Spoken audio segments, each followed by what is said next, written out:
السلام عليكم. ازيكم يا جماعة، عاملين ايه؟ يا رب تكونوا بخير. انا قلت النهاردة اشارك معاكم وانا رايح اجيب فطار. انا في المصنع دلوقتي في محافظة دمياط، في دمياط الجديدة. خارج من المصنع اجيب شندوتشات فطار من دمياط الجديدة، كافيتيريا خلف مديرية امن دمياط في الصناعية. جبت شندوتشين، واحد بطاطس والتاني جبنة رومي بجبنة كيري، 2 كايزر.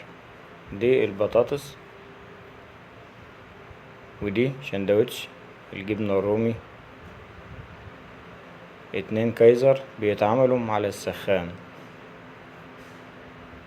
ما شاء الله. دي كافيتيريا اسمها كافيتيريا عناصية بتاعة أنس في الصناعية في دمياط الجديدة، خلف مديرية أمن دمياط الجديدة.